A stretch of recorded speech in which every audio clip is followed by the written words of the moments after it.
Bonsoir à tous et bienvenue dans Chaque Voix compte sur LCP Canal 8. Nous sommes ensemble pour une heure de décryptage et de débat, comme chaque soir en direct de l'Assemblée nationale, avec pour m'accompagner ce soir Fanny Guinochet, journaliste à France Info. Bonsoir Fanny. Bonsoir. Et merci d'être là aux côtés de Laurent Guigné. Bonsoir cher Laurent. Bonsoir Adeline. Vous allez bien tous les deux? Très bien. C'est parti pour le sommaire avec à la une ce soir ces normes qui étouffent notre économie. Le projet de loi de simplification adopté en juin dernier à l'Assemblée nationale a en fait depuis été laissé de côté.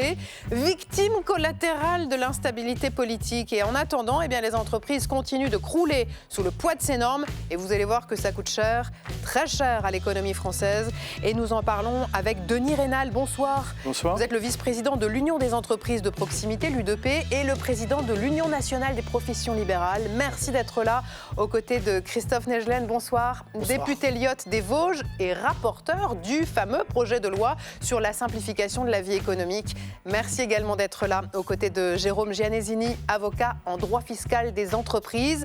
Fanny Guinochet, votre chiffre du jour? Bien justement, combien nous coûte cet excès de paperasse, de bureaucratie, de normes? Allez, 84 milliards d'euros par an. 84 milliards. Vous allez nous expliquer comment on est arrivé à ce chiffre-là. Dans la deuxième partie de Chaque Voix compte, place à la question qui fâche.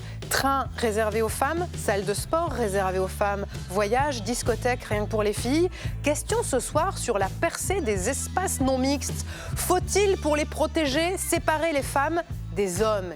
Nous en débattrons avec Gabriel Catala, député La France Insoumise du Val d'Oise, Guillaume Gouffier-Valente, député Ensemble pour la République du Val-de-Marne et vice-président de la délégation aux droits des femmes, et Josiane Cornelou, députée LR de Saône-et-Loire. Vous pouvez vous aussi les interroger ou nous envoyer vos réflexions en flashant le QR code qui s'affiche ici. Dans la dernière partie de Chaque Voix compte, place au Bourbon Express, le journal de l'Assemblée nationale préparé et présenté ce soir par Marco Pognier. Voilà, vous avez le menu du soir, installez-vous confortablement. Chaque Voix compte, c'est parti.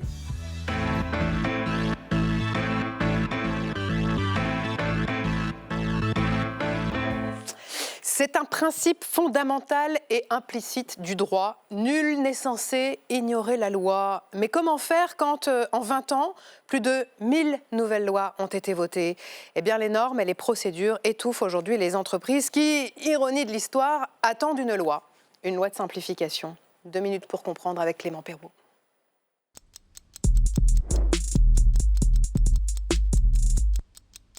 C'est un incontournable des promesses électorales. Vous l'avez entendu 100 fois dans la voix des responsables politiques.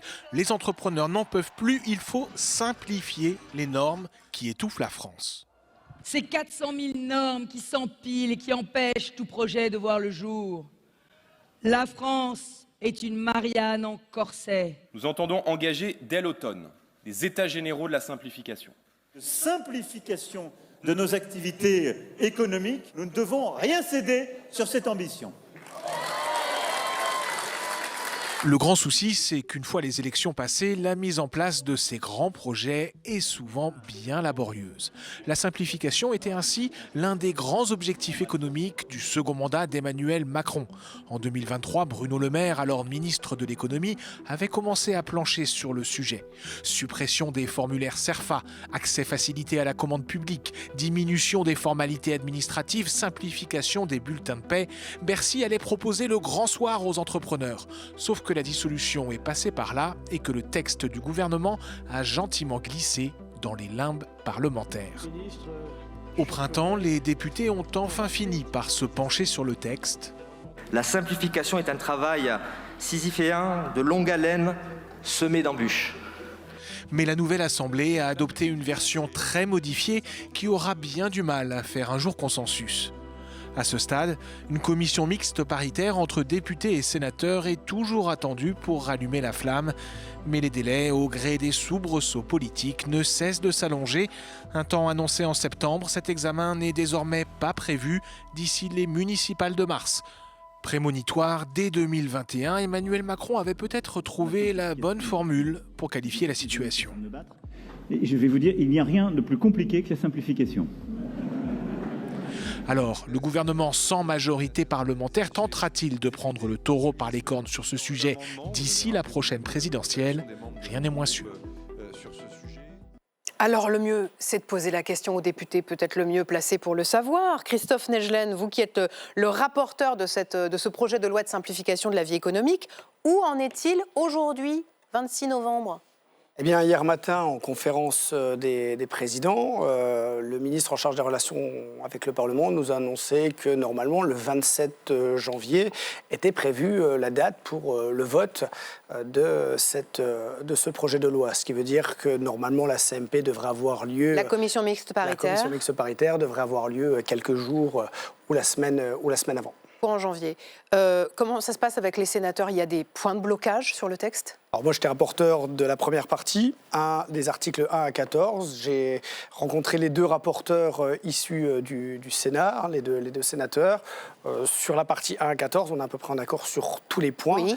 Les points qui sont un peu plus bloquants sont dans les articles 15 à 30, donc jusqu'à la fin, notamment sur la partie ZFE, ZAN, qui sont... Les zones à faible émission. Voilà, qui sont 2 points un peu plus bloquants et dont le rapporteur est Stéphane Travert. En tout cas, sur ma partie, on est à peu près en accord sur tout. Quels sont, pendant les travaux que vous aviez menés pour parvenir à ce projet de loi, les énormités qui vous avaient frappé ? Déjà, il faut bien se dire, et je pense que c'est important de le dire aux téléspectateurs, que le texte est certes très aguicheur, mais qu'en aucun cas ce sera le grand soir pour les entreprises. Je suis aussi chef d'entreprise à côté de mon mandat de parlementaire, et c'est un texte fourre-tout où il y a énormément de choses. Dans son article 1, on supprime un certain nombre d'agences, mais après, il y a une partie, c'est du droit bancaire, d'autres, c'est du droit assurantiel. Il y a, comme on l'a parlé, les zones à faible émission, il y a la partisane, il y a de la commande publique. Donc en fait, c'est un texte qui touche, je crois, 8 ou 9 codes différents, donc qui est extrêmement complexe, mais qui, en réalité... C'est-à-dire que même la loi de simplification, elle n'est pas simple du tout, quoi. C'est une vraie gymnastique intellectuelle. C'était assez intéressant de jongler d'un texte, d'un code à l'autre en fonction des articles. Donc c'est vrai qu'on passait des fois d'un sujet à un autre de manière assez rapide, donc extrêmement intéressant, mais qui... pour moi, ne correspondait pas, en tout cas le titre ne correspondait pas avec ce qu'il y a exactement dans le texte. Simplification de la vie économique, c'était ça la promesse. En tout cas, c'est ça le titre. Et pour moi, je confirme que le titre ne correspond pas avec ce qu'il y a dans le texte. Est-ce que vous faites partie de ceux qui pensent qu'en pleine bataille budgétaire, c'est pas trop le moment en fait de relancer ce genre de débat ? Non, je suis pas d'accord. Je pense qu'à un moment donné, on a travaillé dessus assez longtemps. Moi, peu importe que ce soit en texte budgétaire, que ce soit après, il y a énormément de députés qui se sont investis. On a fait énormément d'auditions. Je pense qu'il faut arriver au terme de cette commission spéciale. Je rappelle que c'était une commission spéciale qui avait été formée pour étudier ce projet de loi. Donc il est temps que ça se finisse. Parce que pendant ce temps, les patrons, eux, ils perdent patience, Denis Rénal. Vous êtes confrontés chaque jour au ras-le-bol des entrepreneurs, à la fois face au volume des normes, mais aussi face à leur compréhension. Absolument, c'est tout le problème d'ailleurs de cette accumulation des normes et des règles d'une manière générale en toute matière en réalité. Et nous, on est effectivement tout à fait heureux à chaque fois d'entendre qu'il va y avoir un texte de simplification. Alors, on va me trouver peut-être un peu négatif, mais à chaque fois qu'il y a eu des textes de simplification, en fait, ça a été l'occasion d'ajouter de la complexité. Très souvent. On pourrait avoir des exemples, en discuter, mais c'est vrai que pour les entrepreneurs eux-mêmes, au quotidien, toutes ces questions, tout ce temps dont on parlait tout à l'heure, qui est valorisé au montant qui a été signalé, tout ce temps, c'est du temps qui ne sert pas à produire. Aujourd'hui, une des équations, une des normes de l'équation, justement, c'est d'améliorer la productivité des entreprises. On est en recul, la France est en recul sur toutes ces valeurs-là, et il est indispensable aujourd'hui de faire vite. Donc je rejoins monsieur le député là-dessus, c'est-à-dire que quel que soit le moment et les circonstances, il faut voir que c'est un texte au départ qui est de 2023, je crois, donc ça fait plus de 2 ans qu'on en parle, et ça venait à l'appui d'autres textes de simplification qui simplifient quand même pas vraiment grand-chose. Oui. Jérôme Gianesini, c'est ce que vous disent aussi les entrepreneurs que vous défendez ?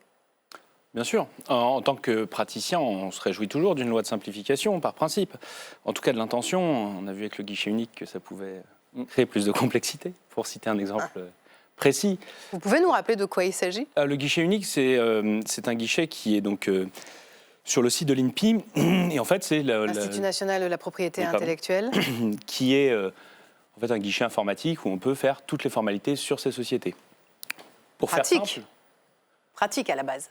À la base, c'est pratique. Pour vous faire simple, avant, moi, et je ne suis pas le seul parmi mes confrères, je faisais les formalités pour mes clients. Aujourd'hui, j'ai recours à des entreprises qui le font à ma place parce qu'on y perd trop de temps, qu'on avait des échanges avec les greffes qu'on n'a plus.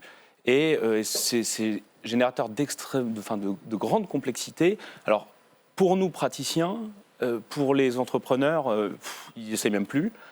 Donc, et on se rend pas. Enfin, je pense que la plupart des Français ne se rendent pas compte que c'est vraiment un vecteur d'inégalité sociale, la complexité administrative. Parce qu'on parle des patrons, mais on parle. J'ai souvenir de notre président de la République qui nous disait qu'il est plus facile de trouver un client qu'un employeur. C'est vrai, sans doute. Mais pour pouvoir traiter ce client, il y a tellement de formalités. Avec le barreau de Paris, j'ai la chance d'intervenir dans des missions locales, Pôle emploi, des gens qui n'ont pas forcément les diplômes, des gens qui cherchent juste à créer le revenu qui va leur faire vivre. Et je dois leur expliquer, au-delà de l'administratif, juridiquement, la différence entre entrepreneur individuel, société, SARL, SAS. Je me limite à ça, hein, je ne pars pas dans toutes les je ne sais même pas... Combien d'acronymes existent pour parler d'une entreprise ? Mais, vous imaginez leur tête, on essaye de faire le plus simple, le plus pédagogique, et ces gens qui essayent d'ouvrir une épicerie, de créer une marque de vêtements, des choses qui sont à leur portée, ils sont bons à ça, eh bien, ils baissent les bras. Et je crois qu'on a, dans notre pays, trop peur de l'abus par rapport à la crainte qui devrait nous animer de ces entrepreneurs qui baissent les bras avant d'avoir commencé, parce que ils doivent mettre 10 000 euros sur la table pour pouvoir être bien conseillés, bien accompagnés. Et ça, c'est terrible. Et ceux qui renoncent, ils vont faire un business ailleurs qu'en France ou ils changent de voie ? Vous en avez qui font des business ailleurs qu'en France. Vous en avez qui retournent dans l'emploi salarié, dans des emplois où ils ne sont pas nécessairement épanouis. Vous avez ceux aussi qui se tournent, il faut le dire, vers des systèmes parallèles. Voilà. Donc c'est problématique. Et vous avez un nombre incalculable de formulaires d'attestation qui ne servent plus à rien. Aujourd'hui, pour ouvrir une entreprise, il faut fournir une attestation de filiation, dire qui sont vos pères et mères. Pourquoi ? J'ai dû expliquer, je ne sais pas, ça, je ne peux pas vous le dire pourquoi. J'ai dû expliquer à une société américaine qui voulait s'implanter en France dans le business de la mode. On ne parle pas d'une multinationale par essence, mais on ne parle pas de la grosse entreprise, quelque chose qui va créer de l'emploi en France, c'est formidable. Il devait dire qui étaient son père et sa mère, quand ils étaient nés, où est-ce qu'ils habitaient. Enfin, voilà, Ils sont quand même venus.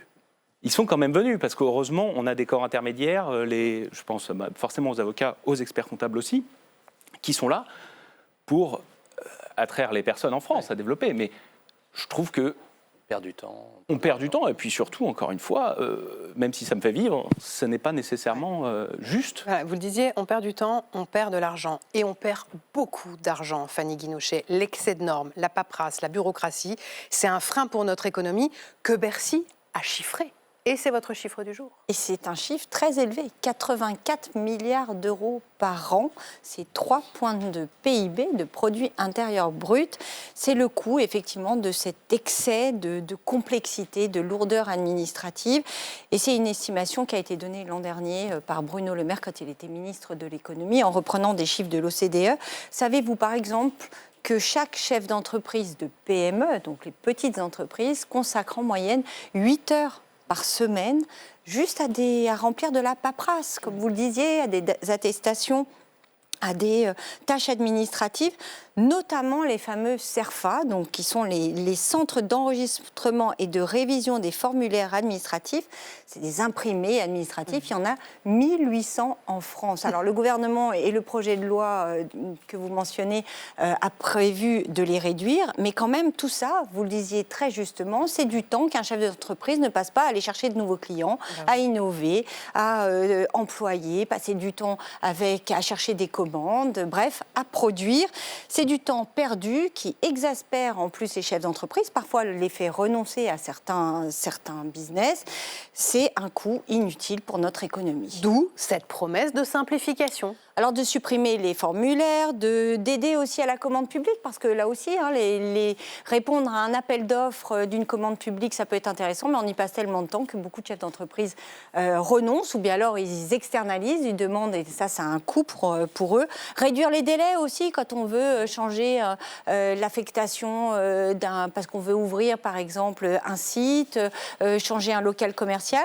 Alors Bruno Le Maire, je le disais, voulait donner un grand coup de ménage, mais derrière lui, les autres ont embrayé le pas, que ce soit le gouvernement Barnier, le gouvernement Bayrou. La promesse, elle a toujours été là, mais le projet de loi, alors certes, vous nous avez dit qu'on allait avoir une petite fenêtre de tir en janvier, mais pour l'instant, il est plutôt victime du marasme politique. Et il ne faut pas oublier que simplifier, ça ne veut pas dire non plus déréguler. Non, parce que là aussi, les opposants disent attention, dans un certain nombre de normes, elles ne sont pas inutiles. Ça permet de maintenir un certain nombre de droits fondamentaux, de préserver l'écologie. En fait, il faut trouver le bon équilibre, c'est toute la difficulté. D'où l'agacement aussi du citoyen. Et ça n'est pas un hasard si Sébastien Lecornu a proposé, pas plus tard que la semaine dernière, devant le Congrès des maires, aux élus, alors cette fois-ci, non pas un projet de loi, mais un méga décret de simplification qu'il prendrait là avant Noël, parce que ça occasionne cet excès de paperasserie et aussi une fatigue démocratique. Alors en revanche, pour les entreprises, on attend la fameuse qui trépigne au mois de janvier. Mais parce que moi, j'aimerais bien un tout petit peu plus de recherche pour un mot qui est voté par le Parlement dans une loi. Il y en a 3 qui sont rajoutés par l'administration, qui n'est pas du tout de la compétence de l'Assemblée, mais uniquement des administrations, donc qu'on ne peut pas modifier.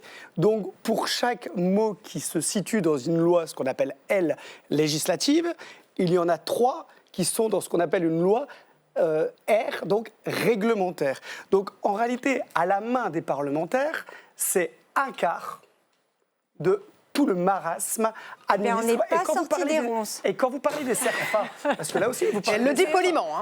Voilà. Oui, non, mais vous parlez des CERFA. Je suis désolé, les CERFA, ce n'est pas ni les députés ni les sénateurs qui peuvent les modifier. Les seuls qui, d'ailleurs, c'était la ministre Louvagie, qui en avait déjà supprimé, je crois, 150 ou 200. Qui était ministre du Commerce. Exactement. Et en réalité, ce ne sont que les ministres et leur administration qui peuvent faire ce travail. Donc, laissez croire qu'en fait, c'est les représentants élus, Assemblée, Sénat, qui pourraient faire ces modifications. Ça ne rentre pas dans notre champ de compétences, c'est uniquement du réglementaire. Donc je pense que ça. Alors on n'a pas du tout laissé croire, mais quand on parle du poids des normes, les 1800 formulaires CERFA font partie du millefeuille. Alors là, on est même bien plus que 1000. Et sont intégralement à la main des administrations. 3 quarts du poids des normes. 3 quarts du poids des normes sont donc. Peut-être que ce sera dans le méga décret promis par le Premier ministre avant Noël. Non, mais c'est important de le rappeler, parce que après, sinon, il y a un mélange, entre guillemets, de qui peut faire quoi. Et moi qui suis un député de terrain, où je reçois tous les jours, quand je suis dans les Vosges, des habitants de la circonscription, c'est important. Moi, j'aime bien leur expliquer, parce qu'on croit que les élus, les parlementaires ont tous les leviers. Ils ne peuvent pas tout faire non plus. C'est vrai. Pardon, Fanny, mais est-ce que c'est un mal français, le poids des normes ? Alors non, on a l'impression qu'on est les champions. Bon, on se débrouille pas trop mal en la matière. Mais du côté des Allemands, par exemple, eux aussi se penchent sur le sujet, puisque le gouvernement a dévoilé, pas plus tard que le mois dernier, une série de 80 mesures pour simplifier et numériser les procédures administratives. Et le gouvernement espère économiser 16 milliards d'euros. Et puis alors, il y a la Commission européenne aussi qui évoque ce sujet, qui s'est fixé une feuille de route pour simplifier, alors tout en s'enlisant dans ses propres procédures. Bah oui. Et ça va complexifier d'autant la tâche que parfois en France, on parle aussi de la superposition des normes entre Bruxelles et Paris. Denis Reynal, vous en avez été témoin avec certaines entreprises ? Oui, d'une manière générale, on l'est. Donc l'UDP, c'est 3 400 000 entreprises, grosso modo les 2 tiers du tissu des entreprises du secteur marchand. Et fatalement, toutes ces entreprises-là sont confrontées, et dans tous les domaines. C'est-à-dire que c'est le domaine de l'artisanat en particulier, avec des normes techniques très très importantes, notamment dans le bâtiment, notamment dans l'alimentation de détail, avec des aberrations dans lesquelles on a des déclarations. Vous pouvez nous citer des exemples pour qu'on comprenne bien ? Oui, en parlant par exemple de l'alimentation en détail, c'est le fait qu'il faut faire des déclarations, par exemple, pour le maniement des denrées. Le fait qu'on va traiter des denrées, et puis il faut en faire une autre parce que c'est des denrées animales. Donc par exemple, on pourrait peut-être faire en sorte de gagner du temps. Ça, c'est du pur bon sens en réalité. C'est-à-dire que si une épicerie veut vendre de la viande, il faut une autorisation particulière, c'est ça ? Par exemple, si un boucher, un charcutier veut traiter de la denrée animale, il faut qu'il fasse une déclaration qui est une déclaration en plus des déclarations d'une manière générale de traitement des denrées alimentaires. Dans le bâtiment, c'est le même type c'est pas le même problème, bien sûr, mais c'est la même chose. Il faut faire des déclarations quand on travaille sur le domaine public, et puis il faut la doubler d'une autre déclaration parce que on va être dans un domaine effectivement dans un certain secteur. En tout cas, il faut redoubler les déclarations dans les professions libérales. Mais les professions libérales, vous voulez un cas, j'allais dire. Allez-y, Denis Reynal. Si on veut, c'est la franchise médicale, par exemple, qui devait être collectée par les professionnels de santé eux-mêmes. Mais on s'imagine de ce que ça représente. Ça veut dire on en fait un collecteur, au même titre qu'on est finalement un percepteur des pour impôts. La TVA. Là, c'est reprendre 1 euro, 2 euros à des professionnels, par les professionnels de santé, avoir une comptabilité particulière, régler ça à l'État. Je veux dire, à un moment donné, alors là, on est rassuré. L'article 18, je crois, il a été retoqué tout à l'heure au Sénat, et donc il tombe dans l'entonnoir, et qu'a priori, on n'en entendra plus parler pour cette année. Laurent. Bon, vous êtes les trois là. Il y a le patron, l'élu, l'avocat. Vous parlez du 4e qui n'est pas là, qui est le fonctionnaire, l'administration. Quand vous les voyez, quand vous leur dites ça, est-ce que vous trouvez des alliés côté administration qui vous disent « Non, c'est vrai qu'il faudrait aussi nettoyer chez nous ». Honnêtement, est-ce que... Non, honnêtement, très très peu. Pourquoi ? Mais très très peu parce qu'on peut regarder, vous avez parlé du poids de l'administration, du poids des normes, 3,7%. Mais ce n'est pas des gens idiots, ils doivent comprendre. C'est pas des gens idiots du tout, mais c'est eux-mêmes qui les créent. Il faut dire aussi les choses, ça les fait vivre, ça justifie aussi leur travail. Donc ils ont un conflit d'intérêts finalement dans la simplification. De contrôle des normes. Et donc, non, c'est extrêmement compliqué. Quand on est en face des hauts fonctionnaires de Bercy, de leur dire, attendez, il faut impérativement qu'on arrive à simplifier, qu'on supprime ces CERFA, qu'on aide et qu'on pousse nos entreprises. Vous parliez des normes même concurrentielles, parce qu'on parlait tout à l'heure des normes, des lois réglementaires, mais il y a aussi le droit communautaire, donc ce qui nous est imposé directement par l'Union européenne. Donc en fait, quand on a ces trois-là, le droit communautaire, le droit législatif et le droit réglementaire, ça complexifie encore plus. Et c'est vrai que c'est dur d'en discuter avec, et notamment les hauts fonctionnaires. Regardez, je vais vous montrer un cas concret. Ça se passe dans une entreprise de Dordogne qui fabrique des chaussons. Et autant vous dire que ce ne sont pas des pantouflards. Reportage sur le terrain de Dario Borgogno et Mathilde Boucher.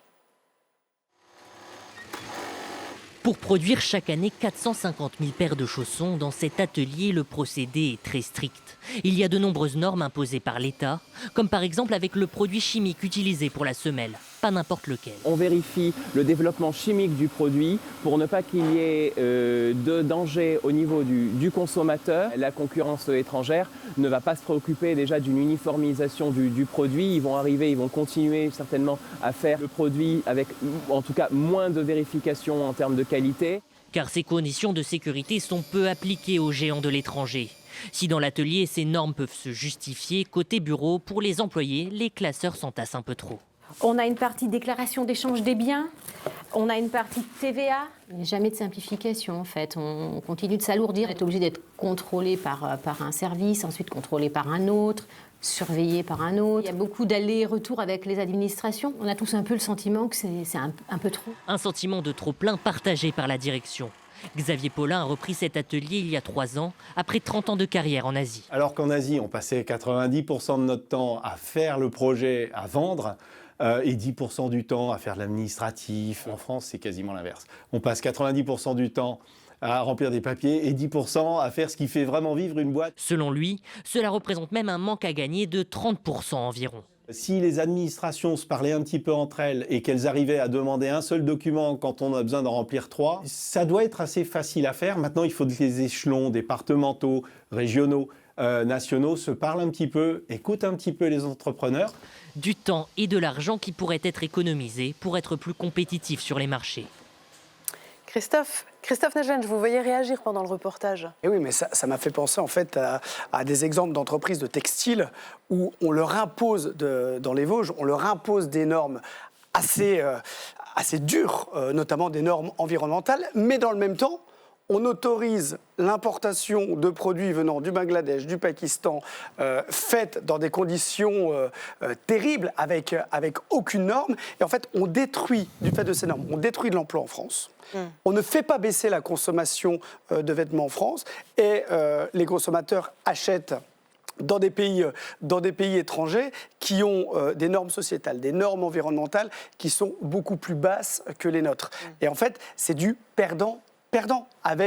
C'est du perdant pour l'industrie, c'est du perdant pour le consommateur, c'est du perdant pour les salariés qui y travaillent. Et en fait, on importe des choses qu'on n'a pas le droit de produire ici en France. Sauf que, et c'est ce que disait Fanny tout à l'heure, il ne s'agit pas non plus de déréguler. Jérôme Gianesini, tout n'est pas acheté, à jeter. Pardon, en 2 mots, les normes, elles évitent aussi que l'économie ne se transforme en jungle.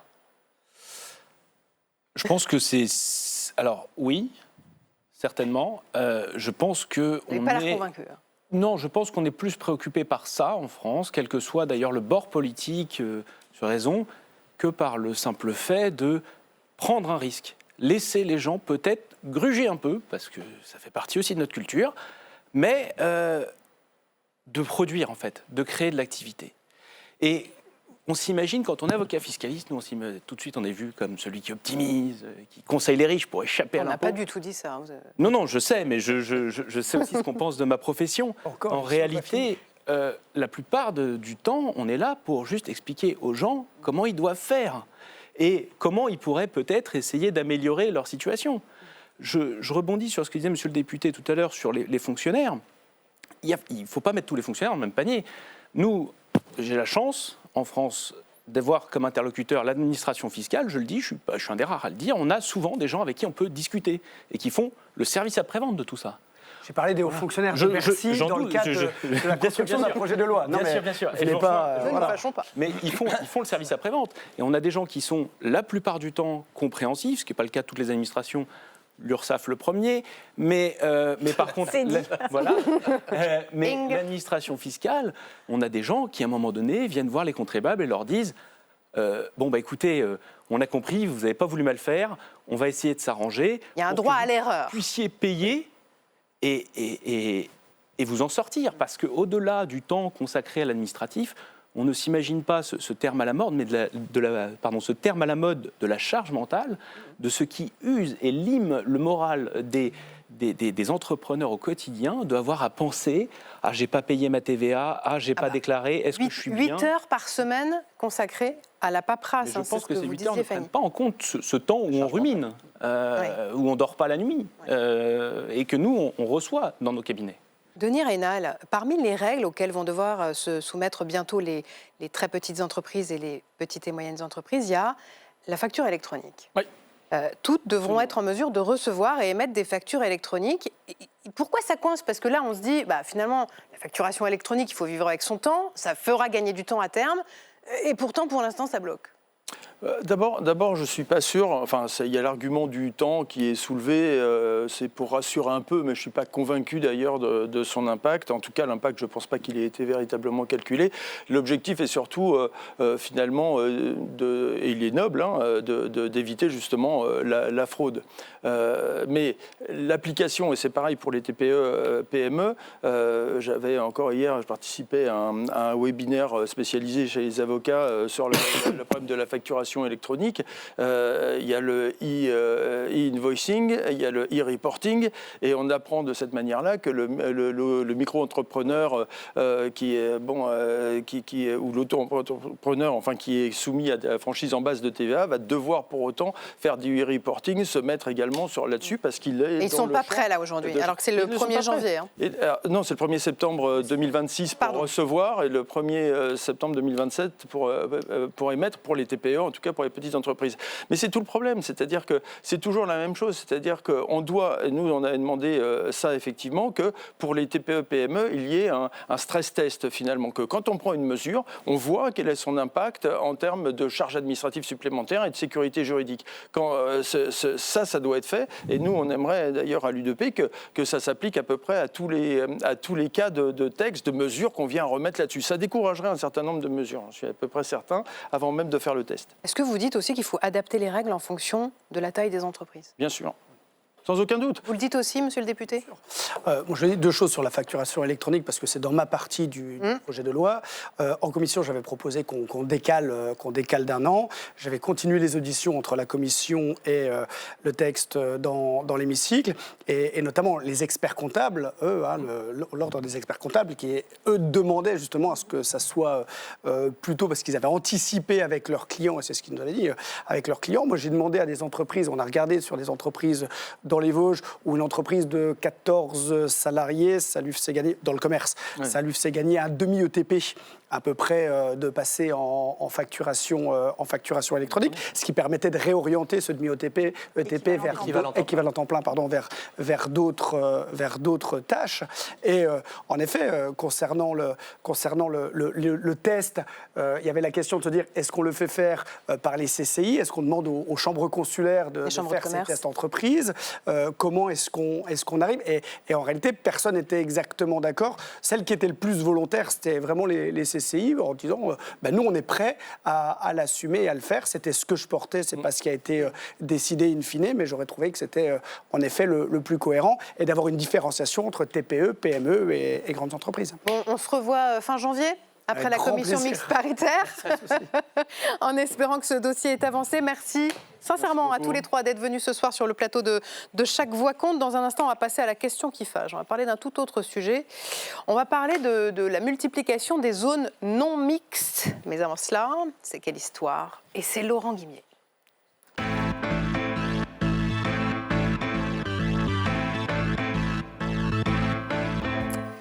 Laurent a choisi ce soir de nous parler des pandas, parce que vous n'avez pas pu échapper à ces images des deux pandas du zoo de Beauval qui embarquent dans une caisse avec inscrit « Bon voyage », séquence émotion, car les deux pandas sont rentrés à la maison en Chine.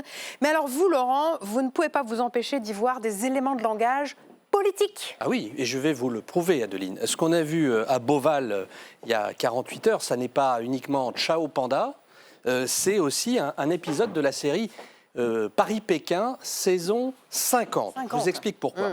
Cette histoire de panda voyageur, elle commence bien avant l'ouverture du zoo de Beauval, par exemple, qui date des années 80. Elle commence au début des années 70, quand les Chinois ressuscitent cette idée assez géniale, assez prodigieuse, en termes de diplomatie et de soft power, de mettre de liant dans leur diplomatie grâce à leur fameux panda géant. Et à l'époque, comment s'y sont-ils pris ? Alors c'était très simple. En période de tension diplomatique ou de début de rapprochement, ils offrent 1 ou 2 spécimens à leurs interlocuteurs, un panda et ça repart. Je vous en donne 2 exemples. En 72, Nixon reçoit 2 pandas des Chinois pour le zoo de Washington. L'année d'après, en 73, c'est la France. Cadeau à Georges Pompidou pour le zoo de Vincennes. Yan Yan, c'est-à-dire Pékin en mandarin, Yan Yan qui voyage accompagné. Regardez. Son fiancé, le voici. Il s'appelle Paris, alias Lily. Il est plus jeune, 13 mois, et pèse 5 kilos de moins. Ce couple de pandas est un cadeau personnel du président Mao Tse-tung à M. Georges Pompidou. Ils sont depuis samedi dernier les hôtes du zoo de Vincennes et c'était aujourd'hui leur première apparition devant les caméras de 24 heures sur la une. Ah, c'est beau, hein, c'est beau. Alors attention, hein, parce que c'est anecdotique, je fais une parenthèse, mais l'un de ces deux pandas a failli tuer un président de la République. Non. C'est lui-même qui l'a raconté. C'est Valéry Giscard d'Estaing, lorsqu'il était président, qui visitait le zoo de Vincennes avec sa fille, et qui, tout Giscard qu'il était, dit « Ouvrez-moi l'enclos, je vais voir les pandas ». Et c'est le soigneur qui l'a raconté, hein, c'est vrai. Et le panda lui est tombé dessus. Heureusement, Giscard a pu s'en sortir. Mais le soigneur raconte que le panda est resté traumatisé toute sa vie, jusqu'à sa mort, par cette intrusion présidentielle dans l'enclos. Donc Lili et Yen Yen, qui ont donc été les deux premiers pandas envoyés par la Chine aux Français. Mais comment est venue cette idée du panda diplomate, Laurent? Alors d'abord, le panda, il faut le dire, hein, il est pacifique, végétarien d'un côté, mais il est aussi puissant et increvable. Il symbolise donc la force et la paix, et pour l'Empire du Milieu, pour la Chine, c'est le meilleur des symboles. Et cette image, c'est une tradition plus que millénaire, figurez-vous. On la doit à l'impératrice Wu, la seule femme d'ailleurs empereur dans l'histoire de la Chine, qui la première a offert 2 pandas aux Japonais dans une période de forte tension entre les deux pays. C'était en 685 après Jésus-Christ. Donc cette impératrice faisait au fond déjà du soft power 400 ans avant que l'Occident n'invente la brouette. Je le dis au passage, les Chinois étaient très très en avance. Et donc depuis, le panda est un animal politique en fait. Oui, et revenons en France. En 2017 par exemple, c'est Brigitte Macron qui marraine un panda de Beauval. Et il y a quelques heures, c'est le chargé d'affaires de la République populaire de Chine qui a fait en sorte de bien rappeler qu'au-delà de l'attraction et du plaisir des touristes, les pandas, c'est du très très sérieux entre les deux pays. Aujourd'hui, Huan Huan et Yuan Zhai retourneront en Chine avec les meilleurs vœux du peuple français pour le peuple chinois. Et leurs filles jumelles, Huan Lili et Yuan Toto, elles resteront en France jusqu'au début 2027. Mais rassurez-vous, mes chers amis français, les nouveaux pandas géants arriveront aussi dans le futur. Et ces ambassadeurs pandas géants, adorables de l'amitié sino-française, continueront. Et j'en suis convaincu pour rapprocher le peuple français et le peuple chinois. Et alors Laurent, quelque chose me dit que dans le climat actuel, les Chinois ont plutôt intérêt à mettre leurs pandas en avant en fait. Oui, je pense même plus que jamais, ils ont intérêt à le faire parce que depuis 5 ans, on peut le dire, le mot Chine, l'adjectif chinois, renvoie d'abord beaucoup de signaux assez négatifs, des signaux d'angoisse. Pangolin, Covid-19, travail forcé, poupée sexuelle, Chine, ultra fast fashion. Le panda, au fond, c'est là, conjoncturellement, j'allais dire, l'antidote idéal en termes de communication. Pour les diplomates chinois, c'est un peu comme un filtre Instagram. Tout devient plus doux, plus mignon grâce au panda.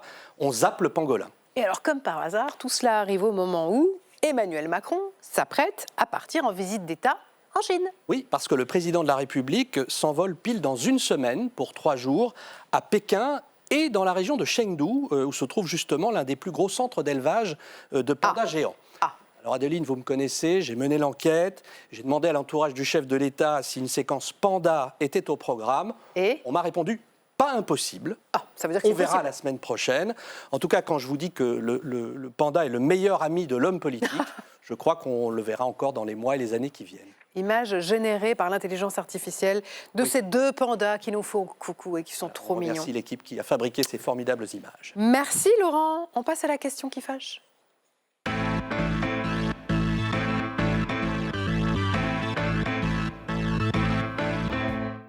Faut-il s'en inquiéter ou s'en réjouir, y voir une solution ou un piège? Depuis quelques années, les demandes d'espaces non mixtes se multiplient dans l'espace public, que ce soit dans les transports, les piscines, les salles de sport, les discothèques. Alors au lendemain de la Journée mondiale de lutte contre les violences faites aux femmes, question ce soir, est-ce qu'il faut encourager, encadrer ou empêcher cette pratique? C'est Stéphanie Despierres qui pose précisément ce soir la question qui fâche.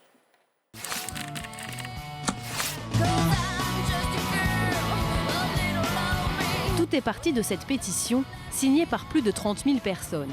Elle réclame des wagons réservés aux femmes dans les trains, dans les zones sensibles. Une pétition lancée en réaction à la tentative de viol d'une jeune Brésilienne dans un RER mi-octobre. L'agresseur a été arrêté grâce à l'intervention de Marguerite, une autre passagère, qui elle n'est pas convaincue par cette idée de rames sans hommes. C'est une vraie régression, malheureusement. C'est pas ça la solution, et il est important de régler le problème, parce que moi, ce que je vois, c'est que d'accord, il y a un wagon pour les femmes, mais ça va juste déplacer l'agression. Ouais. L'auteur de la pétition le dit elle-même, c'est un cri d'appel à l'aide, pas une solution. En tout cas, elle a lancé le débat. Pourquoi pas, c'est quelque chose à tester. C'est vrai que le soir, rentrer, souvent ça peut faire peur, et c'est vrai que principalement je prends des taxis ou d'autres moyens pour rentrer, parce que le métro, c'est pas très sûr. Il y a des pays où ça se fait, au Japon par exemple. Je pense que c'est peut-être le signe qu'on vit dans des métropoles trop concentrées. Voilà, donc je pense que c'est les femmes qui doivent dire ce qu'elles en pensent. C'est une bonne idée, mais ça réglera pas le problème, dans le sens où le problème, c'est pas les femmes entre elles. Donc je pense qu'il faudrait plutôt voir le problème dans le sens inverse, et trouver des solutions pour que, sans vouloir faire de généralité, les hommes se tiennent mieux, pour que les femmes n'aient plus besoin d'être entre femmes. Et la première chose que ça m'évoque, c'est pendant la ségrégation aux États-Unis, et d'avoir des places réservées donc, pour certaines personnes. Mais après, je comprends qu'en tant que femme, des fois, c'est très difficile quand on rentre le soir, et donc on se sent très mal à l'aise. Je trouve ça très dommage. Moi, ça me choque un peu qu'on puisse en arriver là. C'est la tendance, de plus en plus d'activités sont non mixtes. Des voyages entre filles qui ne se connaissent pas, des salles de sport sans hommes ou avec un espace réservé aux femmes, ce club de vélo Les Dérailleuses à Grenoble, 100% féminin, mais aussi des fêtes, des soirées aux quatre coins du pays. Ces événements sont à la mode. C'est surtout côté insécurité, parce qu'on est entre femmes et que les femmes ne sont pas embêtées par les garçons, ont l'impression de ne pas se faire, par exemple, droguer dans les verres. La question qui fâche ce soir, la voici. On reste ensemble avec les hommes ou on se sépare ? Et j'accueille sur le plateau de Chaque Voix Compte deux femmes et un homme que nous n'avons pas séparés. Bonsoir Gabriel Catala, merci d'être là, député La France Insoumise. Guillaume Gouffier-Valente, député Ensemble pour la République. Bonsoir. Et vice-président de la délégation aux droits des femmes à l'Assemblée nationale. Et bonsoir Josiane Cornelot, députée droite républicaine de Saône-et-Loire. Je suis très curieuse d'avoir votre regard à tous les trois sur ce sujet. Gabriel Catala, à quoi répond selon vous ce besoin d'espaces non mixtes qui s'expriment de plus en plus fort? Eh bien, je crois que les violences sexistes et sexuelles sont des violences systémiques dans notre société. Et donc, si des femmes souhaitent partir en vacances qu'entre femmes ou passer des soirées qu'entre femmes, il faut les écouter et le respecter. Mais en réalité, tout ça n'est qu'un pansement, parce que la culture de l'égalité, la culture du consentement, elle doit être enseignée dès le plus jeune âge.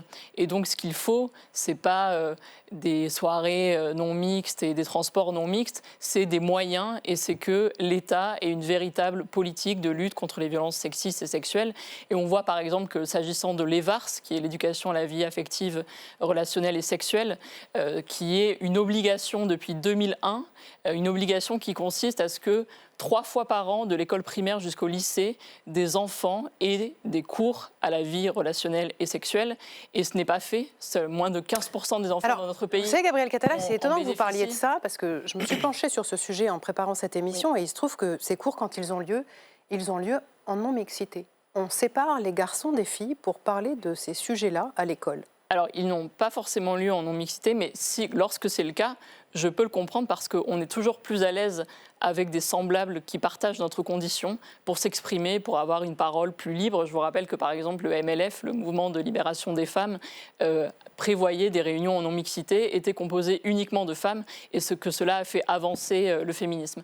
Et les VARS, il n'est pas fait correctement. Et on voit d'ailleurs que dans le budget qui est présenté pour 2026, le montant financier dédié est 100 fois inférieur à ce que réclament les associations.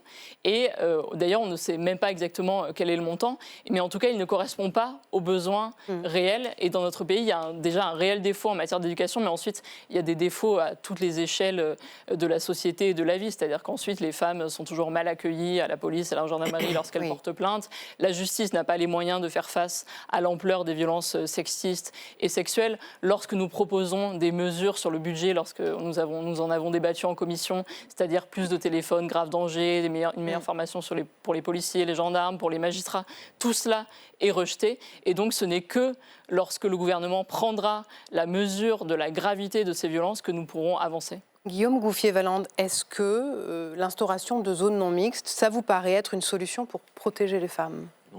Non. Je ne pense pas un seul instant que ce soit une solution. Quand vous m'avez proposé, invité de venir à cette émission, j'ai trouvé ça intéressant sur cette question. Et qu'est-ce que dit cette question? Je suis stupéfait qu'en 2025, en France, on se pose cette question. Et qu'est-ce qu'il y a derrière? Ce qu'il y a derrière, et Gabriel Catala vient de le dire, c'est un niveau de violence envers les femmes commises par les hommes dans notre pays qui est stratosphérique. Et c'est des violences systémiques qu'on n'arrive pas à réduire. Malgré tout l'investissement des dernières années, quand on regarde des chiffres, et il y a eu des investissements, des accords dessus, mais il y a eu beaucoup de choses de faites. Et par le politique, les associatifs, les politiques, les entreprises, les collectivités territoriales.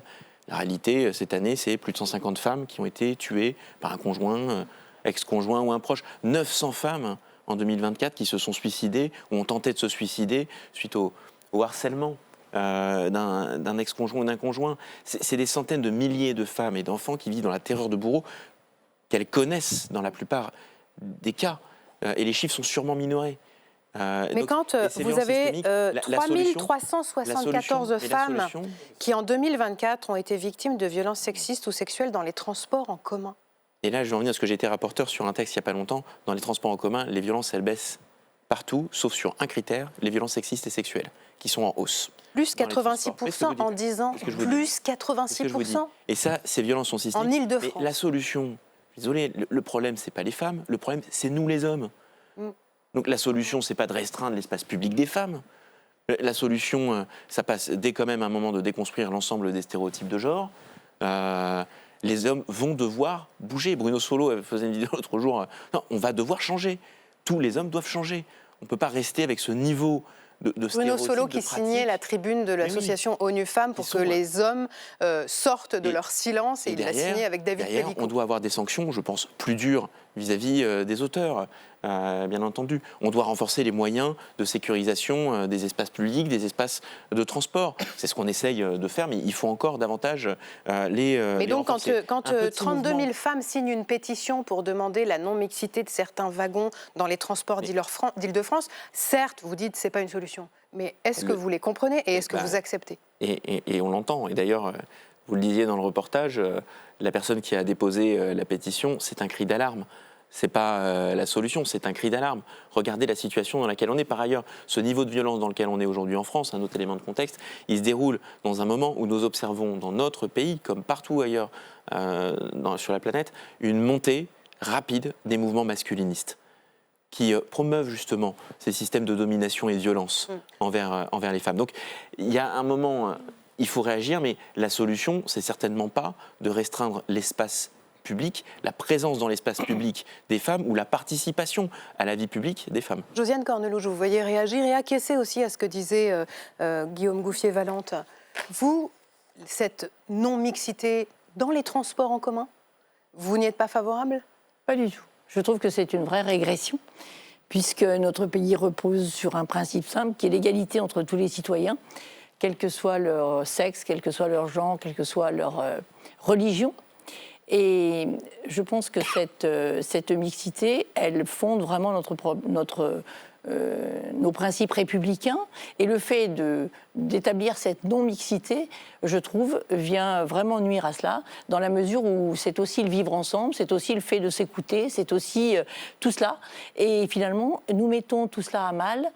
Je trouve que c'est un constat d'échec, dans la mesure où nous n'avons pas su régler ces problèmes de violence, de harcèlement, etc., qui se manifestent de plus en plus fréquemment dans les transports. Et donc, la seule solution que nous avons trouvée, c'est cette non-mixité. Et je trouve qu'encore une fois, eh bien, nous traitons les conséquences plutôt que les causes. Et en attendant, il y a des femmes qui renoncent à prendre les transports, bien sûr, qui renoncent à aller dans une salle de sport. Est-ce que vous comprenez qu'à un moment, elles choisissent une salle de sport avec des horaires réservés aux femmes? Bien sûr. Mais je le comprends, mais c'est tout de même un aveu d'échec majeur. La sécurité des citoyens, c'est quand même la responsabilité de l'État. Et je pense qu'il faut vraiment considérer cette problématique de façon majeure. Vous entendez, Gabriel Catala, cet argument aussi d'une non-mixité qui est contraire aux valeurs de la République et du vivre ensemble? Moi, je comprends la non-mixité quand on a besoin de parler, dans les groupes de parole, par exemple. Mais sur ce type de mesures des transports, je suis totalement contre. Et d'ailleurs, vous avez dit que les violences avaient augmenté de 86% dans les transports. En fait, c'est pas qu'elles ont augmenté, c'est juste que les femmes parlent et qu'avant, toutes ces violences Avant, elle étaient rentrait chez elle et elle disait rien. Elle rentrait chez elle, il n'y avait pas de caméra, personne n'était au courant et personne ne disait rien. Et lorsqu'elles allaient déposer une main courante ou une plainte, on leur riait au nez. Et, là aussi, finalement, il y a des choses qui ont changé. Là, il y a des choses qui ont changé. Et donc, c'est toute la société, que ce soit dans l'enseignement, mais aussi dans toutes les professions qui doivent être formées correctement aux violences sexistes sexuelles. La collègue parlait du sport, par exemple. Eh bien, dans le sport, il y a énormément de violences sur les jeunes filles parce que tous les lieux où les enfants sont soumis à la domination des adultes et où tous les enfants sont vulnérables et sont finalement isolés du reste des personnes, cela crée un milieu propice à la violence, comme les écoles privées catholiques, on l'a vu avec l'affaire Betaram, comme les internats même dans les écoles publiques. Et donc c'est une culture du consentement qui doit être inculquée dans toute la société. Et pour ça, il faut mettre des moyens. Là, le budget de l'État, pour lutter contre les violences sexistes et sexuelles, c'est moins de 200 millions d'euros, alors que selon les associations, il faudrait 2,7 milliards. On a battu cette année, au-delà des agressions dans les transports, le record de féminicides par rapport à l'année dernière et à l'année d'avant. La semaine dernière, il y a eu 4 féminicides dans la même journée.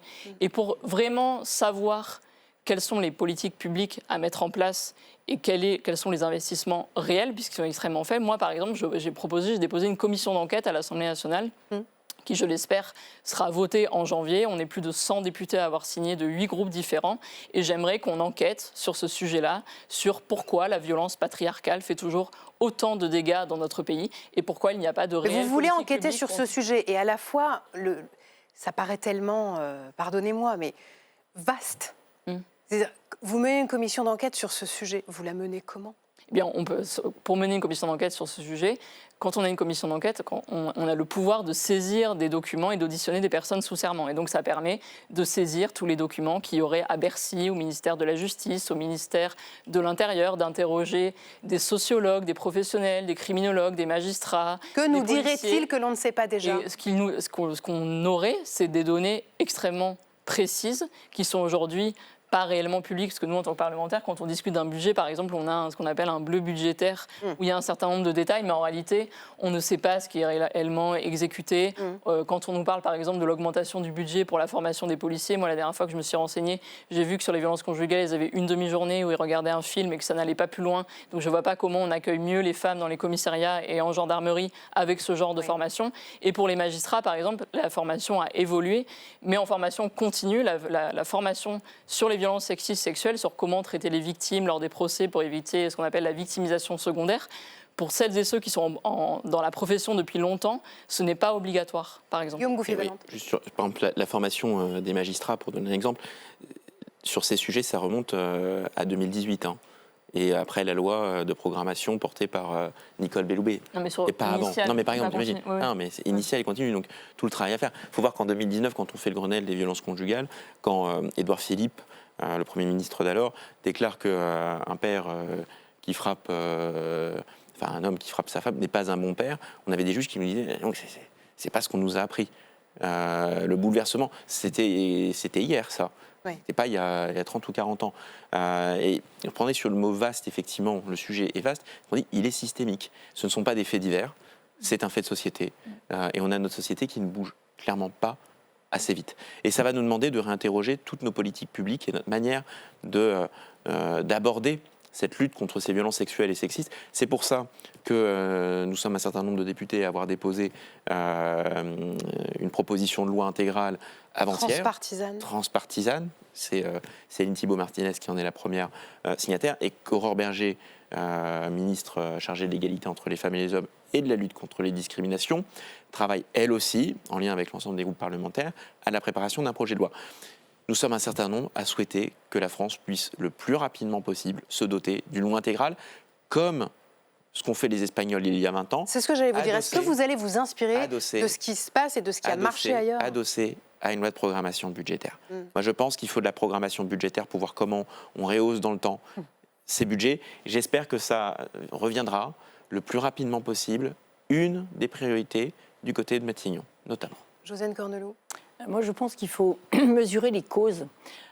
Effectivement, nous avons une société qui est de plus en plus violente, mais j'ai conduit une commission d'enquête récemment avec Laure Miller, et en fait, on s'aperçoit que nos enfants passent énormément de temps sur les réseaux sociaux. Oui. À un âge où ils Laure ne devraient Miller pas... qui demande l'interdiction des réseaux sociaux au moins de 15 ans. À un très jeune âge. Puisque, typiquement, nous avons regardé ce qui se passait sur TikTok en particulier, où normalement les enfants avant 13 ans ne devraient pas être. En fait, ils y sont tous, et ils y sont pendant des durées longues. Et en fait, nous avons constaté énormément de propos masculinistes, énormément de propos violents, haineux, etc. Et c'est quelque chose qui va impacter les enfants dès le plus jeune âge.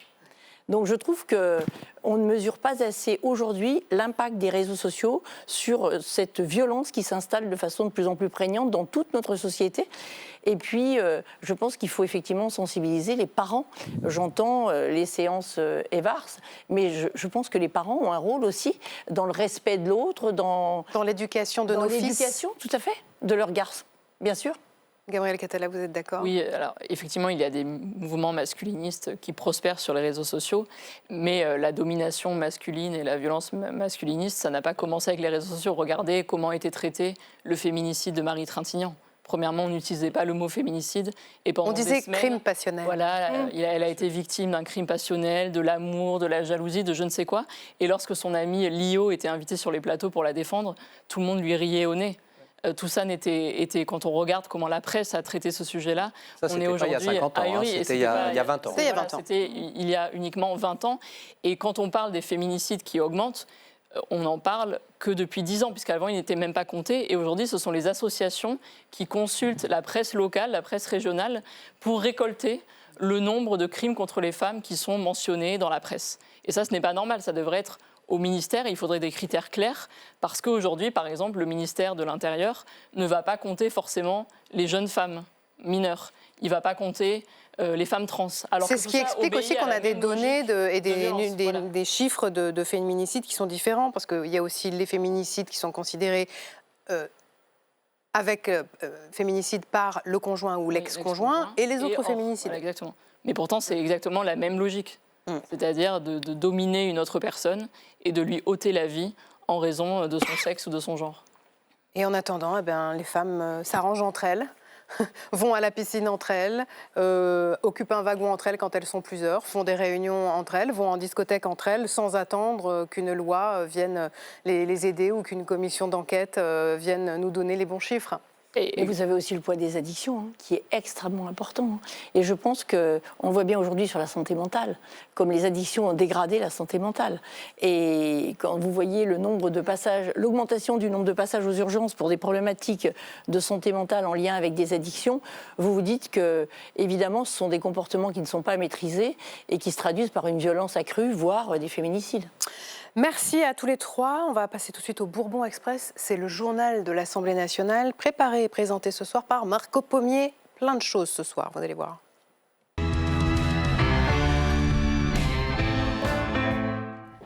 Bonsoir mon cher Marco. Avec d'abord une dernière minute, on parle de la commission mixte paritaire. Les députés et les sénateurs essayaient de s'entendre sur le projet de loi de finances de la sécurité sociale. Et effectivement, on vient de l'apprendre, les 7 députés, les 7 sénateurs qui étaient réunis à l'Assemblée depuis 19h30 n'ont pas trouvé d'accord sur le budget de la sécurité sociale, commission mixte paritaire non conclusive, donc c'est comme ça que l'on dit.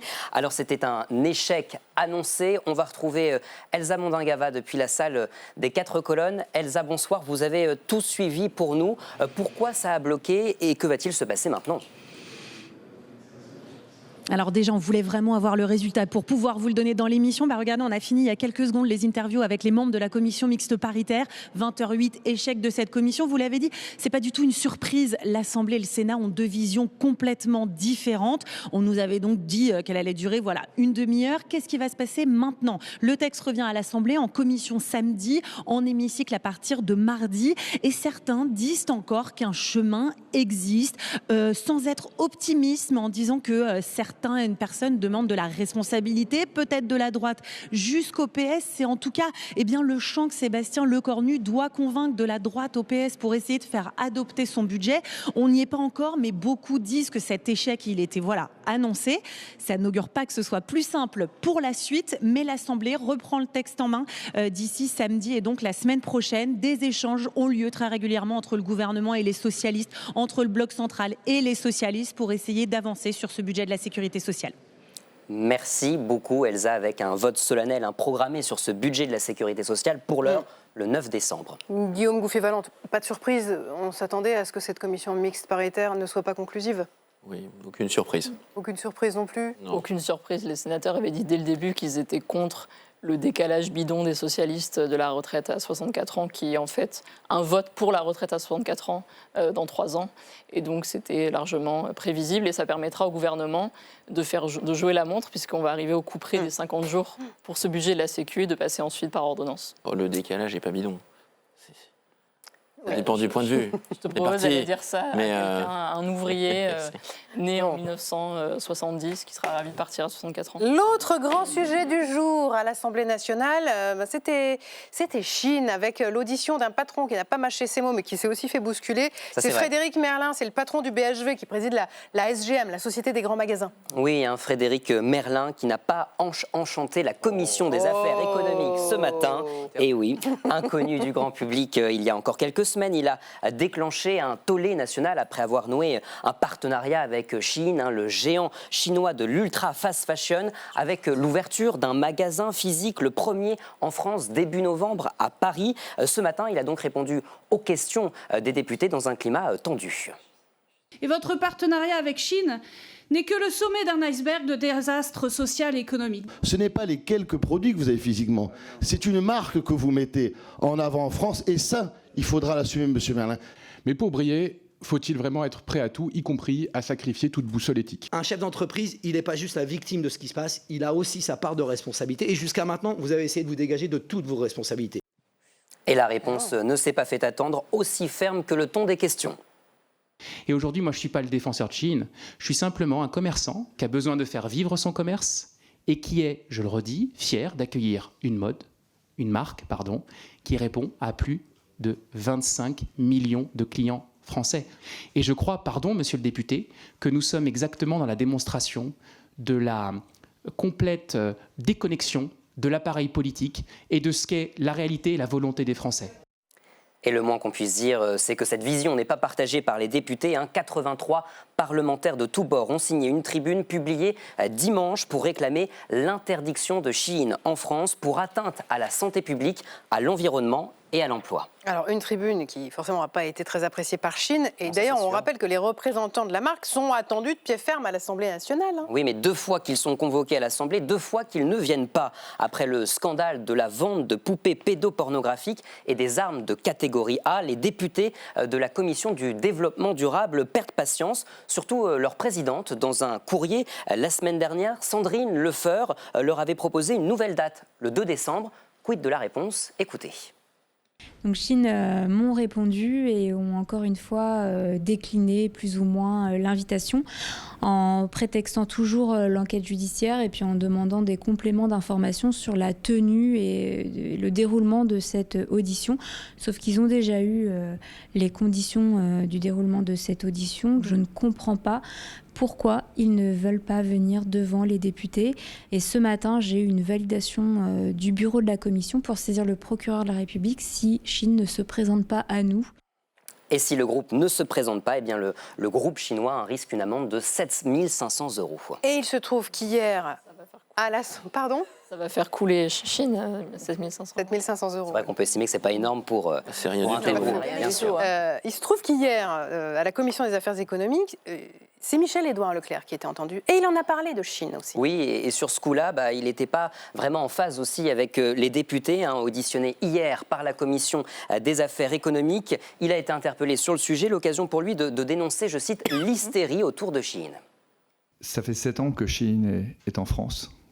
Qu'est-ce qui fait là que tout d'un coup, on découvre Shein ? Qu'est-ce qui se fait ? Et où était l'État ? Et où sont les services des fraudes Quand Primark est arrivé en France, on a dit que c'était de la merde et tout ça. Et aujourd'hui, Primark est la marque préférée des Français. Hein, n'oubliez pas ça. Et puis quand mes parents ont commencé à vendre moins cher, tous les autres commerçants ont commencé à dire que si le petit pois dans la boîte de conserve de Leclerc était moins cher, c'est qu'il y avait moins de petits pois dedans. C'est quand même la preuve d'un État pas toujours dans les magasins, du bon côté. Et puis, c'était la question qui fâche la semaine dernière dans Chaque Voix compte. La hausse de la taxe foncière, on en a reparlé aujourd'hui. Oui, mais c'est déjà visiblement de l'histoire ancienne, Adeline. C'est vrai que le ministère de l'économie avait prévu d'augmenter cette taxe en actualisant sa base, une hausse moyenne de 63 €. Ça concernait plus de 7 millions de logements. Mais finalement, le gouvernement fait un geste cet après-midi au Sénat. Sébastien Lecornu a promis de suspendre la hausse de cette taxe d'ici au printemps, le temps de définir une nouvelle méthode de calcul.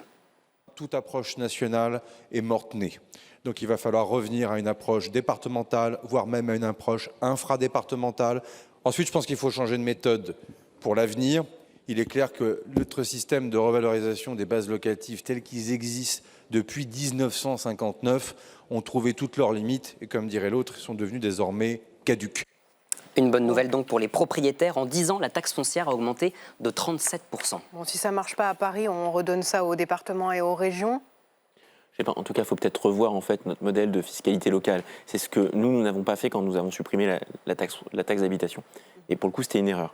Il fallait, à ce moment-là, au moment où on supprimait la taxe d'habitation, revoir ces 3 dernières taxes locales qui sont assez désuètes en fait. Et c'est ce qui fait que ça entraîne aujourd'hui un certain nombre de blocages, d'incompréhension, et qui va demander, comme l'a dit le Premier ministre, pas juste Gabriel de revoir Catala, le calcul, mais même la philosophie. C'est trop ancien ce mode de calcul sur ces bases locatives. Je pense qu'il a vécu, il faut voir autre chose. Devant l'impôt à l'échelle nationale. Et moi, je crois que nous avions des moyens de rétablir et de trouver des nouvelles recettes avec la taxe Huckman, le rétablissement de l'ISF, etc. Et donc, je me réjouis que cette taxe soit...